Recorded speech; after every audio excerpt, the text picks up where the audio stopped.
Welcome to Maker Camp. There's so much for you to see. Today we're going to head down the road to meet Dan Kim at Lit Motors and discuss the future of transportation. Plus, we're going to meet a maker who's built their own custom retro roadster with their friends. And today our project is the Rolla balance board, so I'm so excited to see what you can do with that.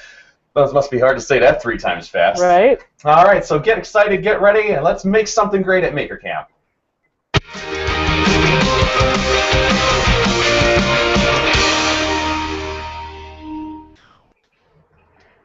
Today is the Makers in Motion week. I'm Camp Director Paloma. And I'm Camp Director Burke. We're really excited to meet all of you today and for the next 6 weeks in Maker Camp. So remember, the great thing about the internet is that it's a two-way street. So if you want to have your questions or comments, you can submit them in, and we'll take a look at them later in the show.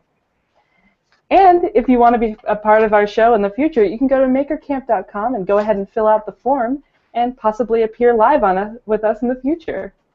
Yeah, and before we meet today's guests, why don't we head on down to the counselors and see they're working on today's project.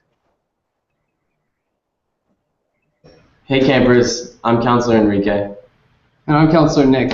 We want to see what you've made this summer, so take some photos and videos and post them to our community page.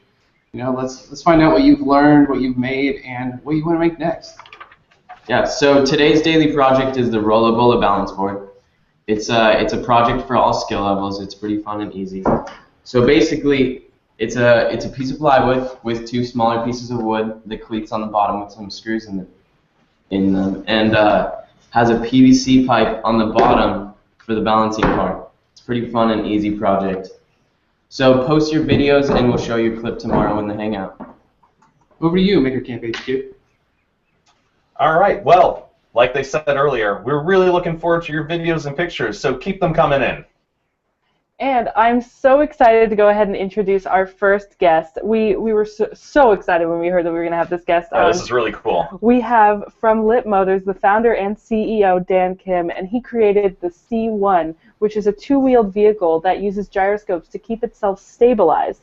And it's just great. It keeps itself stabilized at a complete stop. So just thanks so much. Good to meet you, Dan.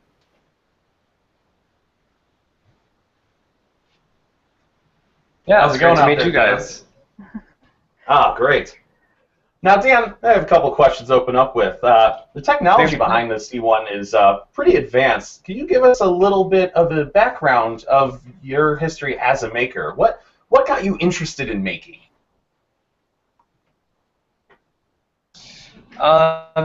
You know, I started off, you know, when I was a really young kid. I think I was like 4 years old with Legos, and it's pretty crazy about Legos. I had built my own Lego city at a really young age. I made my own, designed, kind of made my own spacecraft. But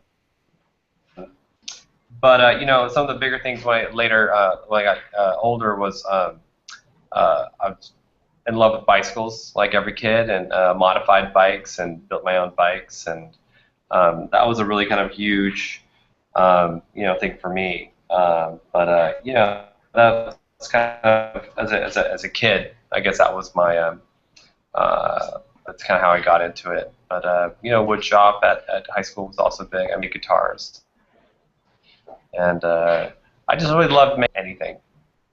So you know, I think every kid wants to, you know, make their own guitar or make their own bicycle, or you know, that's kind of every kid's dream. You know, it's huge bragging rights. But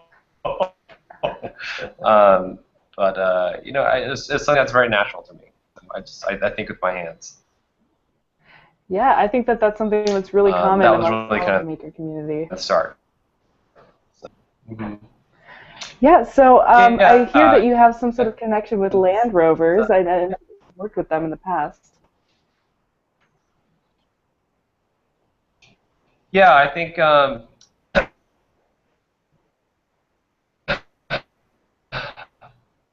know, I definitely was learning how to work on cars, and after I left school, I basically asked how can I, what do I really love, and what am I really curious about, and never been answered. And I was very, very persistent and asked the owner job as a junior mechanic. And I basically went there. I basically asked or begged him for 3 months almost, and he finally gave me a job, and that led into going from grinding Land Rover components to cleaning them up, all the way to actually becoming a Land Rover mechanic. And I was later ASC certified to do automatic transmissions, and that was just, it's fun. It's the grease and working on big. It's basically an overgrown adult vehicle. It's a Land Rover with poorly designed or poorly engineered vehicles, and kind of learn or turn a nut properly. There's actually a whole art to that, believe it or not. So,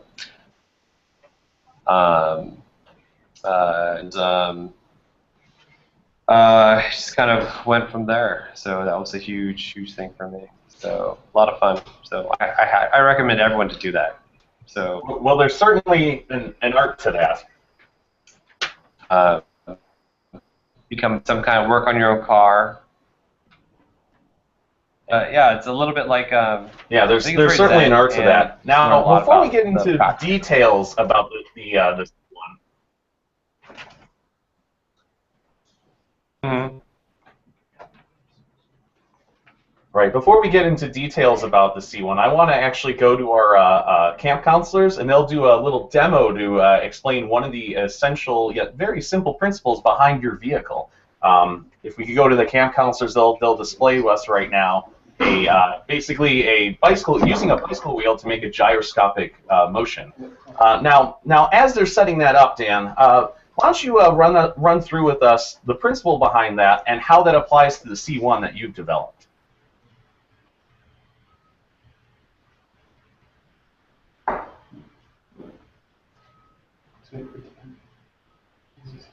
And so gyros are actually used in space, and they're used to actually create a position.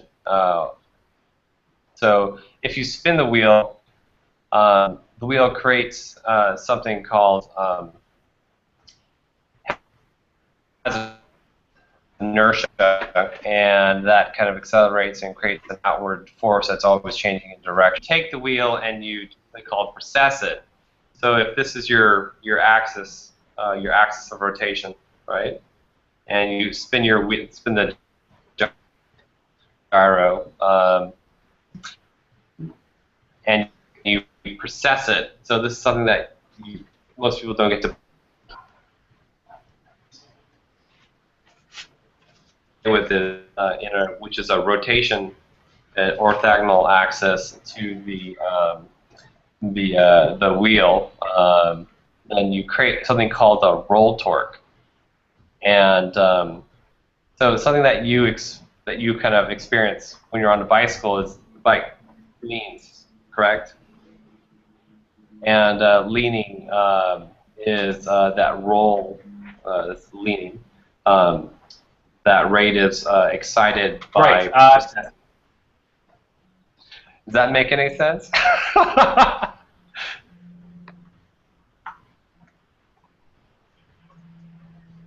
Yeah, so let's get the counselors to do that in the background while you're going on, because it's so interesting to see it. But yes. I think we have to really have the campers get their eyes on it to be able to see it. So Nick, let's see let's that get that bicycle wheel moving. going. Okay, thanks guys. Let's see it in motion. Go.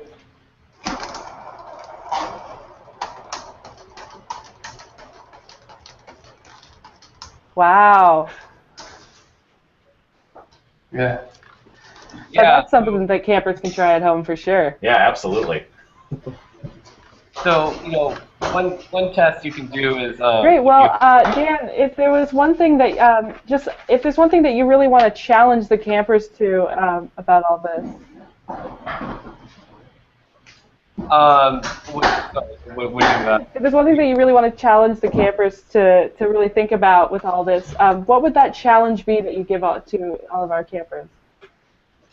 I would say from a learning perspective, I would say try to do a lot of iterations and explore a lot. I think that's a really great way to learn and try to test the boundaries of the materials that you're working with. I suggest trying to test. What I mean by testing the materials is trying to take things to the limit until they break, and then trying to figure out how to fix that. Or if you can't fix it, design it, build it again, and build it stronger. That's a really great way. I think that's a really great process of testing the limitations of any design. So I think that was a big challenge. I would highly recommend that. So.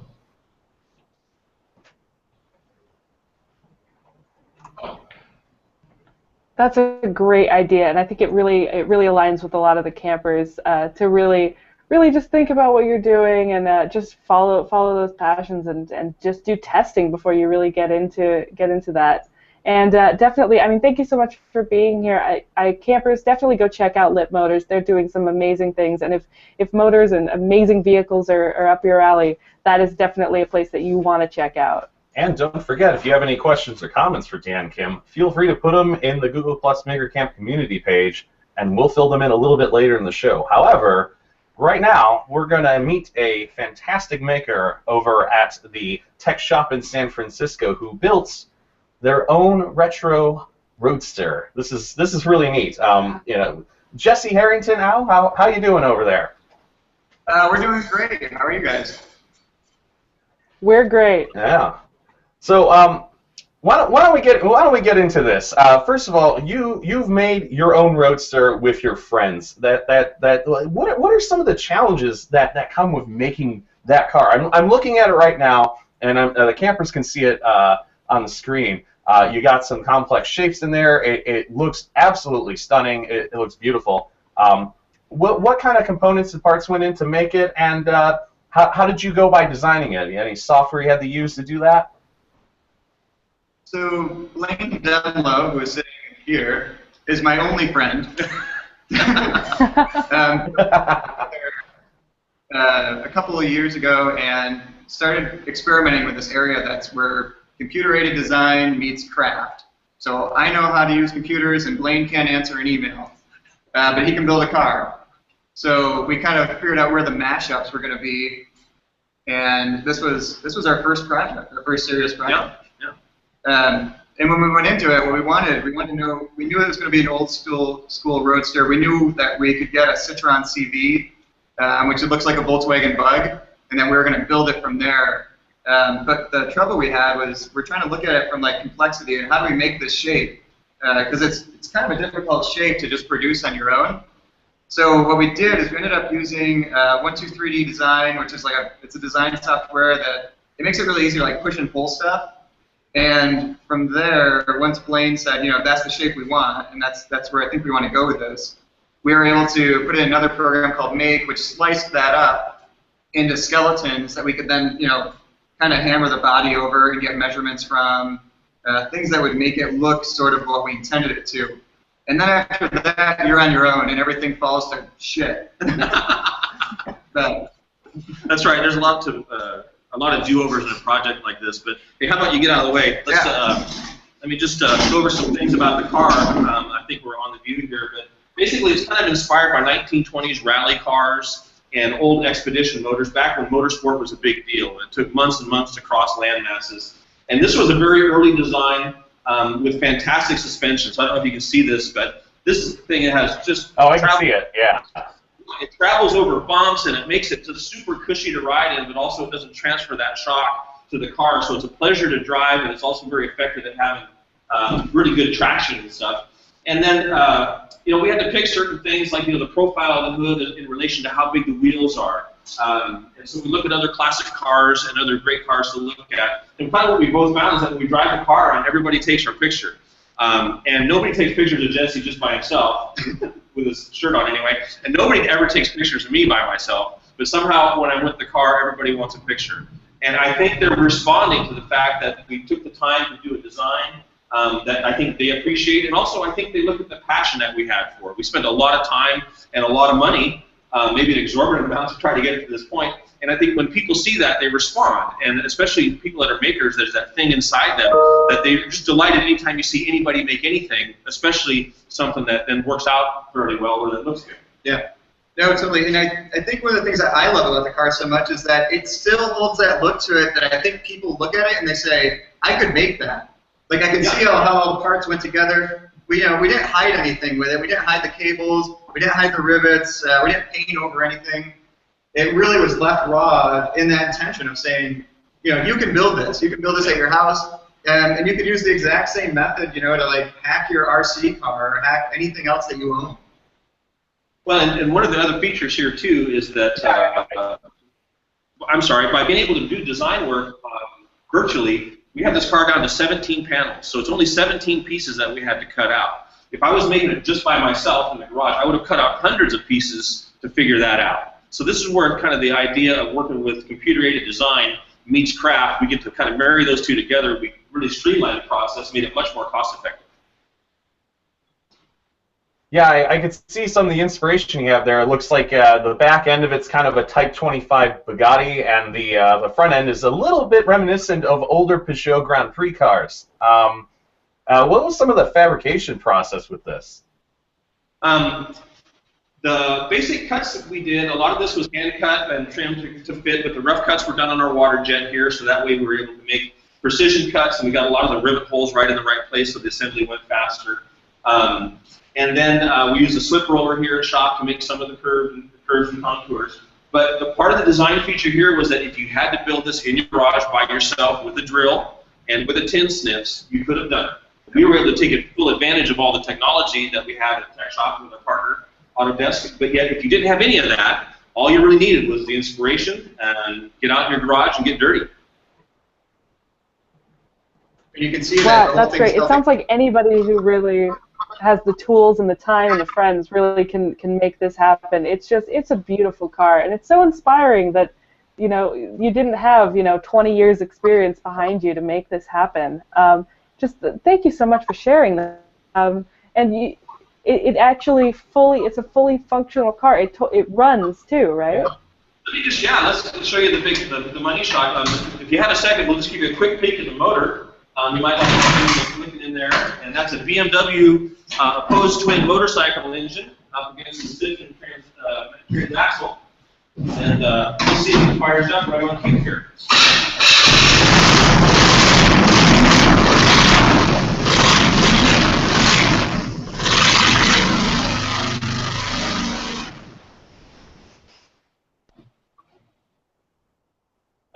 Wow. Lots of safety features. That is impressive. I'm sure the campers really got a kick out of that one. That sounds wonderful. That absolutely sounds tenacious. Thank you so much for sharing that with us. That's so cool. Yeah, that's really amazing. You're totally a car guy, so I know that you're absolutely loving it. But as someone who is just terrible with cars, I'm totally loving it too. It's just there's something really charming about it. And campers, we have this really great thing that's up on the community page right now. It's a 3D printed chassis that you can print out yourself. The files are online that looks just like this, and then you can go ahead and put it on an RC car yourself and drive that around. So all you out there, I know I saw somebody on the community page the other day with a replicator too, so I really want to see you guys print that out and put that on your RC cars. And if you do, post your pictures on the community page. Yeah, I am checking that out. I want to see that. I definitely want to see that. Absolutely. Yeah, and thank you so much, Jesse. We're going to go ahead and ask you to stick around because I know campers are going to have a bunch of questions for you about your Roadster there. And yeah.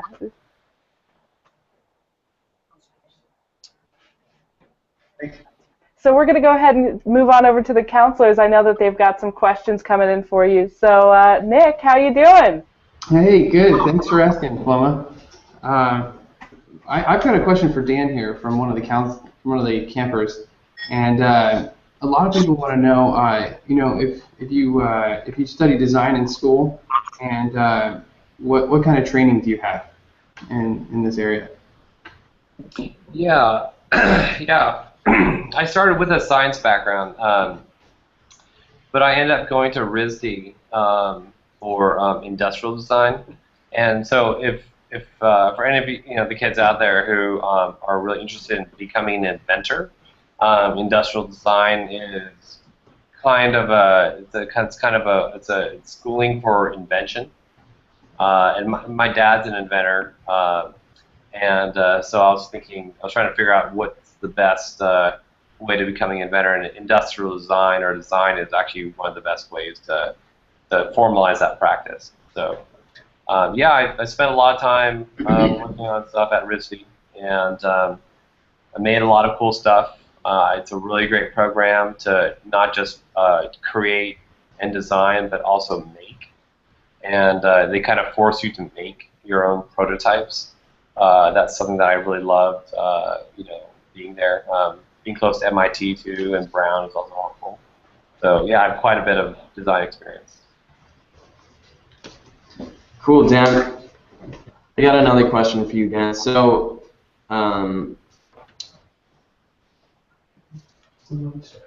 okay. Actually, this is for Jesse for the Roadster. So, what is your next car going to do? Is it going to be off-road? Is it going to be a race car? Is it going to be biodiesel? Yeah. Well, I mean, we've done a series of projects. We've built guitars and everything else after this. What do you think our next project? Are we going to do the helicopter? I think that's in the mix anyway, but what we really want to do next with this is take it out and use this and tour with this car and race it. And then we have a plan to drive it across the country and surf and navigate the whole United States on dirt roads.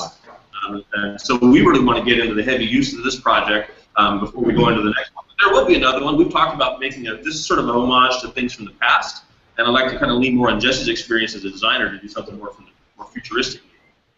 Yeah, and that was one thing that we didn't touch on, but I mean, we've learned so much from the very little bit that we drove this around and the feedback that we've gotten from people. And I think there's so much more we can do with it. Even like when you think about Arduino or anything like that, or using circuitry to really wire it up in a different way, we barely scratched the surface. We're kind of at model 0.1. Thanks. That's pretty cool. Now, Jesse, I'm really into 3D printing, and I was wondering, but somebody else asked the question, but I was actually wondering it too. And can you 3D print the designs for the car or not? Yes, I have them. I'll get them online today. I think the step-by-step on how to create your own is online, which is even more fascinating and something that you should try. But I'll put the files up as well if you want to print them out. Cool. Thank you. It won't be to scale, though. Yeah. Yeah. It'll be this big. Cool. Okay, Jesse, I got another question for you. What was the hardest part in building the DIY Roadster? The hardest part on my side, on the design side, was getting everything to fit right to the chassis. Because we started with a Citroen 2CV, and as Blaine's team was taking that apart, we're trying to get the measurements, and we're also trying to figure out how the BMW motor was going to mount, and then what measurements that we had to work around for that. So in the end, we ended up doing I think a little bit more craft than we did CAD, but that was a little bit of a challenge. And then also the tiny bit of actual craft work I helped with on the car was also quite a bit of a challenge for me, as Blaine can attest to. My motor skills kind of end at the click. That's not true. He's great at double clicking, but he's also good with his hands. Awesome. Thank you.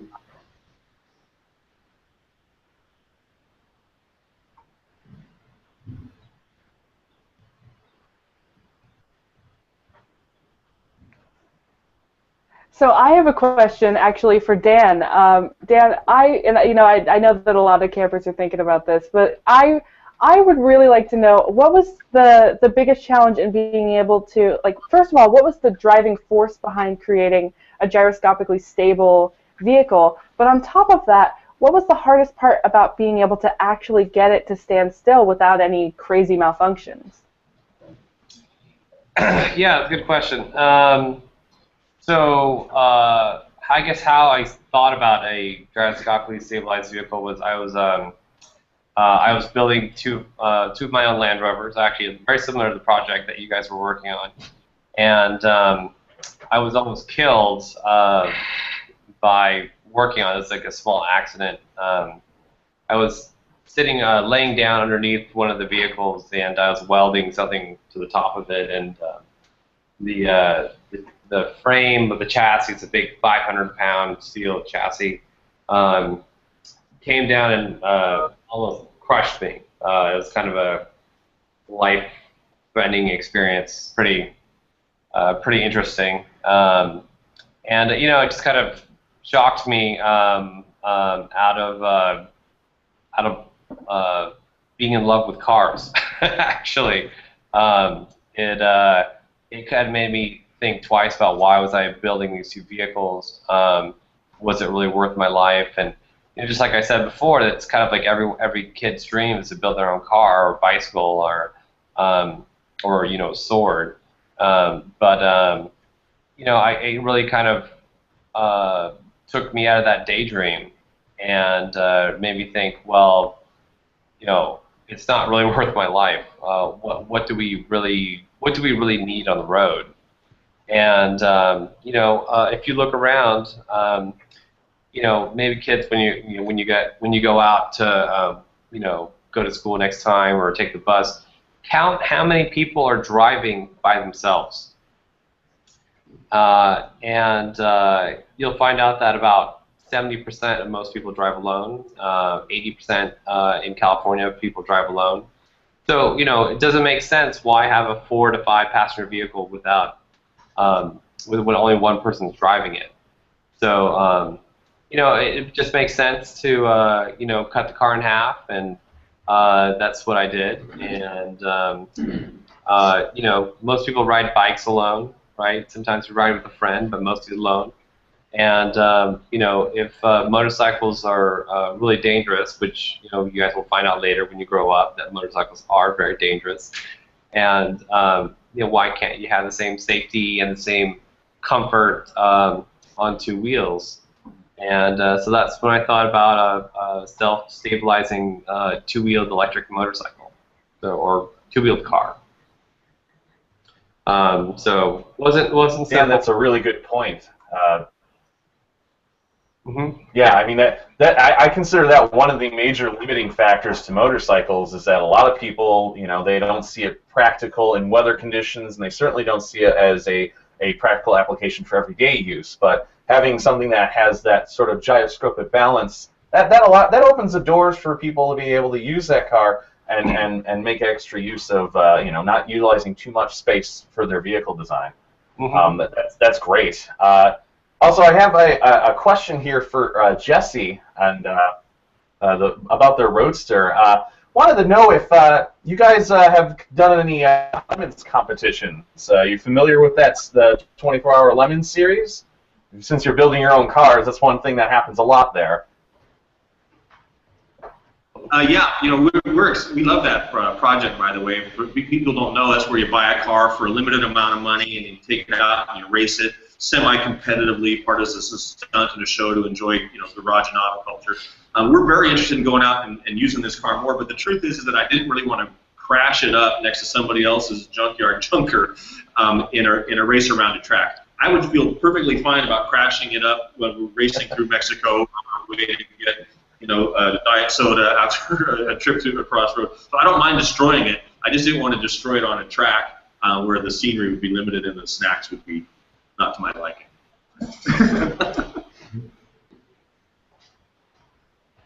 So you basically want to get your motoring out of it before it motors out. You want to actually have a good run with it. Yeah, I really want to travel with it. I think we both really have ideas to go out and see the backcountry and, as well as be on the highways. But, this is such a fun car to drive on poor condition roads and on little windy roads. And it's very responsive power-wise. And so for a motor person, it just still has a lot to offer us as a toy and as a practical transportation piece for now. But as it nears the end of its life, maybe we should think of some spectacular way to crash it. Yeah, there's got to be a good end of life to this. It'll probably blow up soon. If you can see in here, we just kind of stole a gas can from somewhere and screwed some holes in it. From a boat, yeah. Yeah, from a boat. So again, safety third. Yeah. Hey, how about this? Maybe we should take suggestions from your vast audience about what sort of fiery death the Rally Roadster should meet, and consider that for next year's maybe. Oh, yeah, I'd love absolutely. So yeah, campers out there, be sure to put that into the comments and questions. What kind of fiery end would you want for that retro roadster out there? Yeah, videos, draw a picture, write a story. I'd love to see that. I really want to see your feedback on that. And Jesse, what's really great about that is it also shows to our campers out there the importance of trial and error and the not being too attached with all of your creations, because you can always make something new again. Your attitude towards this I think is fantastic. You do something for fun, you learn how to apply it, and then you go out and you're like, all right, we'll drive it until it falls apart and we'll build another one. I mean, is that something you've taken as a maker your whole life, or is that an attitude that you had to learn? For me personally, that is something. I mean, you should see the guitar I built. It's horrible. There is something to that. I do like to use things up. My wife's always bugging me about, I never buy new stuff. Our car was, old and falling apart. But I do love that. I love when something nears the end of its life and I get to another one. Everything from record players to guitars to cars. I think it's a really great way to get into making, especially when you're struggling for that first project. Just find the things that are wearing down, figure out how to replace them. Well, and then another thing is that by the time you're all done with it, your system off the junk, that junk can be the basis for something entirely new that you might invent. Yeah. So a lot of this stuff will live again in the next piece. Yeah, the BMW jet ski.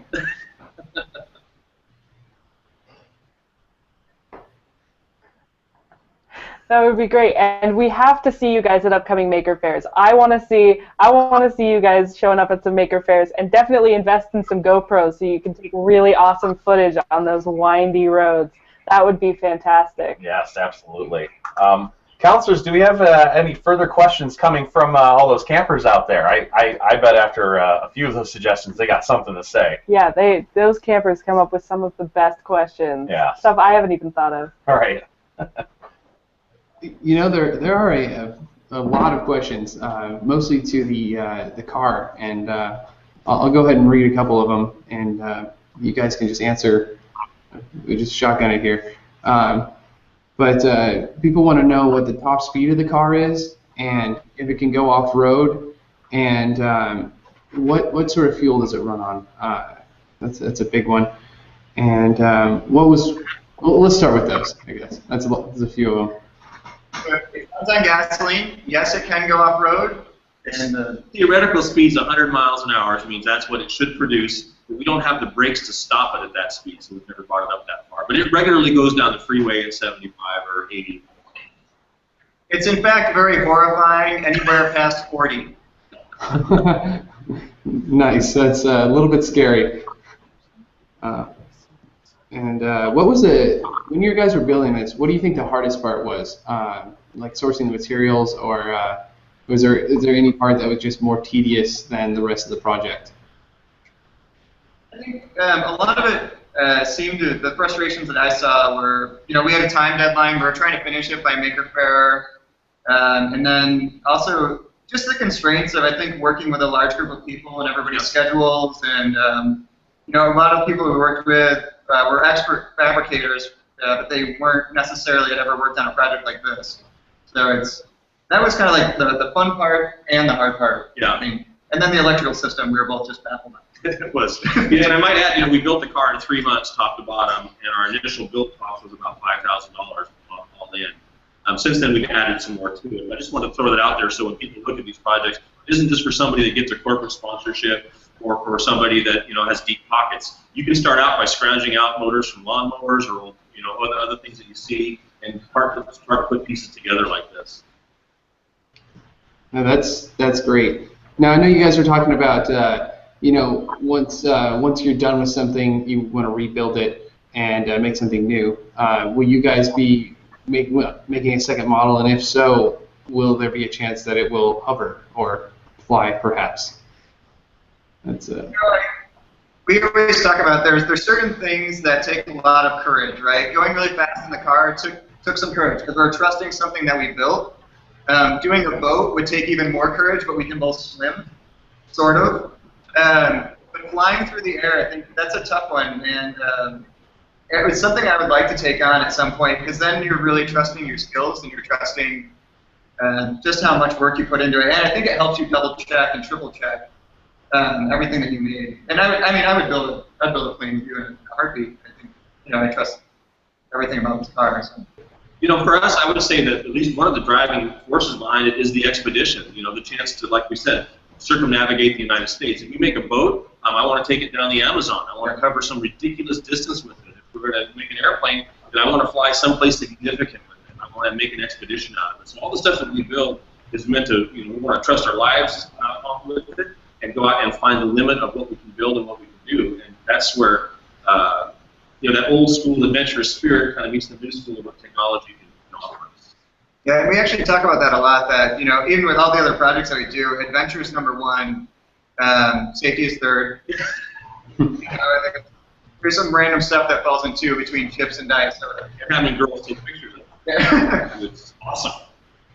That's very true, Jesse. And I think that's another great message out to the campers out there is, remember, you have to try, put your best effort to something, and every once in a while you can make a couple mistakes and fix things and get back going. Exactly. Before we kind of wrap everything up here, I actually want to take a look at, Dan, if we could take a look inside of the C1, I would love to see what the interior would look like. Yeah. If we can get a shot of that.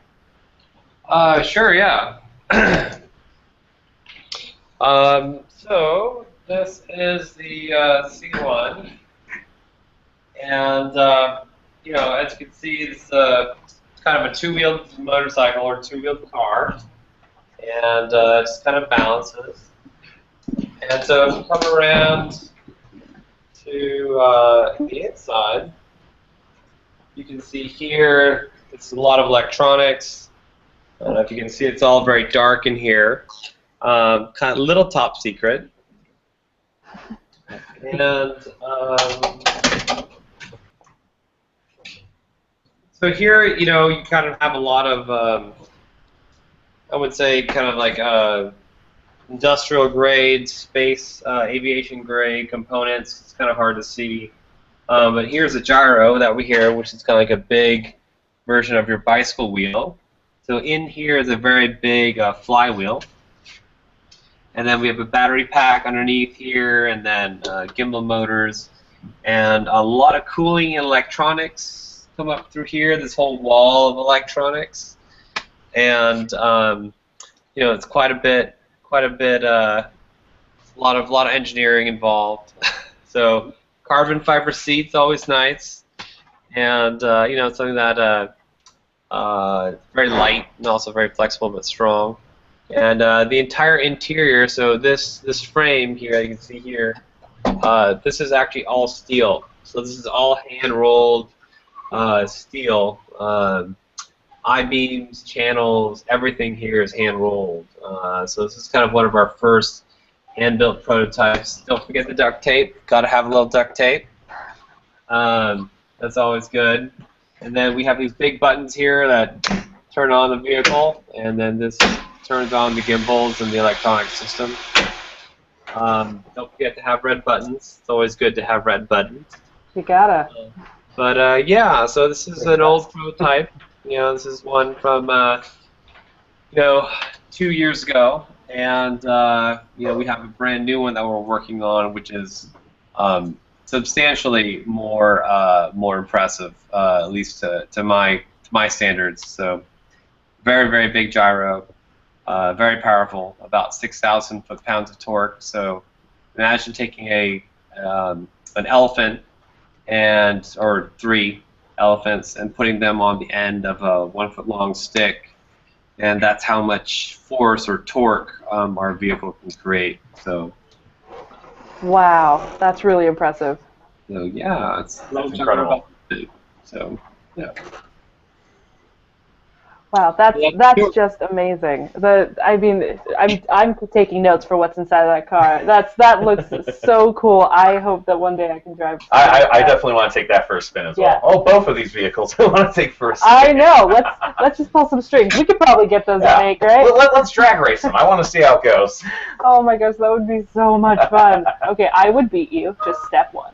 Yeah, you would not ever. So I just want to thank all of our guests today. Dan Kim, Jesse Harrington, Al. I mean, thank you so much for showing us. I'm really inspired by what you guys did.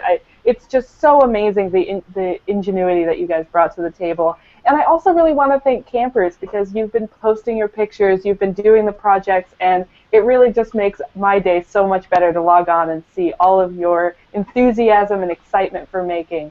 So I just want to thank you so much. Yeah, absolutely. And yeah, thank you so much for the guests and everything. Now, campers, if you are interested in making your own vehicle, you can check out, or attend Maker Fairs for that. You could check out the Power Racing series, where there is tiny electric $500 cars that you can build and assemble and compete them at Maker Fair. If you go to powerraceseries.org, you can check out to see some of the rules there, see if you want to build something together. If you've been inspired by these people, you could start small and work your way up from there. And if you go to Maker Faire and you want to participate in that, you can see this guy in person. That's right, yes. You could visit that. You could check out one of the races at any of the major or featured fairs out there. Our next round will be in Maker Faire Detroit, if you want to see that. That one's going to be great. Absolutely. Yeah, but we have another episode coming up tomorrow. And I want you guys to get really stoked for this one. I'm so excited. The engineers over at Festo are doing these bionic robots. It's incredible. It is one of the coolest things that I've ever seen. I don't even know how to describe it to you, frankly. It is going to be a special thing. It's gorgeous, and it's shaping the future today. Yeah, if you like biomimicry, this is definitely the one for you. And you know what, campers, if you were inspired by anything you saw on the show today, remember, do try this at home. And as we head out, let's take one last look at one of the make projects today. The Rolla Bola balance board. That's right. You can always make one of these as well. It's super easy, and as you can see, incredibly fun. You're doing a great job at that. All right, so we'll see you tomorrow, campers. Goodbye. All right, take care.